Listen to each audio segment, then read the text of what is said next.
Hey, well, I've got the rear of the car jacked up for the first time since I've owned it. Got the drums off.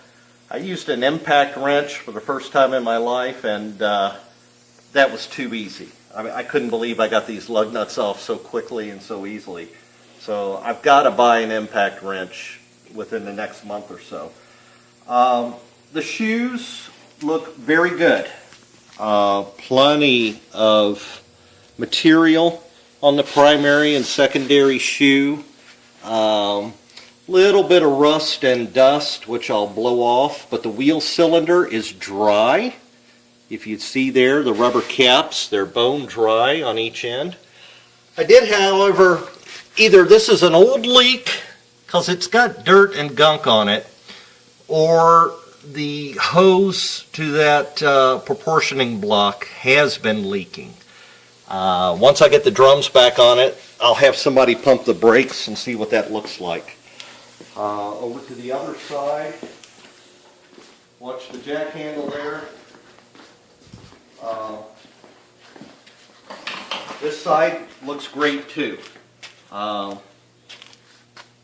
you know, this car's got most of its factory undercoating, but if you look at the frame rails, they're solid. I don't see any rust or discoloration. Little bit of bubbling right here, but if you go behind it, I don't feel any scale. And here's a small area I knew when I bought the car. There's a little bit of Bondo right there. I knew it was there when I bought it, but if you feel behind it, it looks like they might have put a patch panel in there. The shocks are fairly new. They're not leaking. The gas tank is new. Springs are original, and maybe sometime, someday, I'll have them re-arced, but for now, I'll leave it. The way they did the exhaust is, I'm not going to say it's roadkill, but it's solid. The exhaust is on there solid. My friend Leonard probably wouldn't like the way they did it. So, what I'm going to do is clean up the brake shoes, adjust them, put the drums back on, and check out this little leak, and then I may just drop the car back down and focus on front brakes.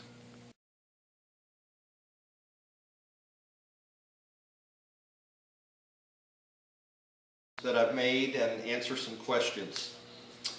If you saw in my last video when I had the rear drums off the car, there was a little bit of moisture on the rear end where the brake bias tee for the rear brake sets, and I thought maybe that hose was leaking.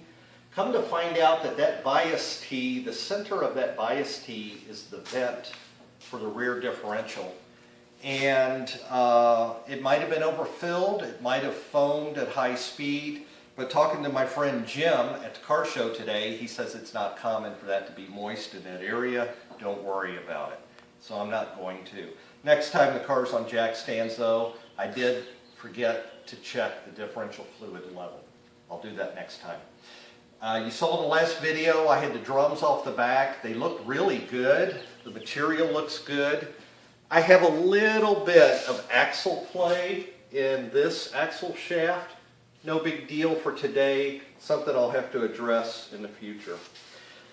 I'm still on the fence on disc or drum conversion for the front brakes. I drove this car today about 16, 17 miles. It was a lot of fun.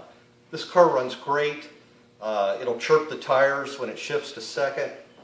But when it comes time to stop it, I'm really just not comfortable with the brakes. I can't go to power brakes because this car has a cam. If you read all the power brake booster specs, they say you need at least 14 inches of vacuum at idle.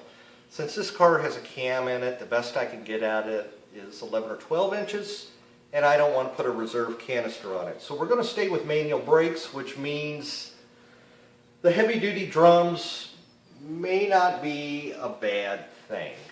This car has unrestored 14-inch Magnum 500 wheels.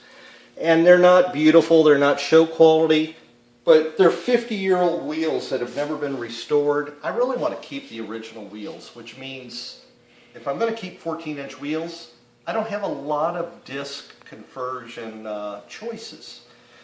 I've also been told that because of with manual brakes, you may not get the pressure you need for disc conversions. You need at least 800 psi at the caliper when you press the pedal down. That's kind of hard to get. With drums, 400 psi is considered excellent. Anyhow, I may go with what's called muscle car brakes. It's a ceramic matrix brake shoe, and it comes with a different wheel cylinder that kind of doubles the effort per your pedal. About 50% of the people on the Mopar forums tell me that's the way to go, and of course the other 50% say no, get a disc conversion. So I'm still sitting on the fence. I tried an impact wrench for the first time in my life last weekend, and it's too easy. I can't believe I've gone all these years with achy wrist and sore hands wrenching on a car. So Sears has their Craftsman Professional Impact Wrench at 50% off. Probably going to buy it this week.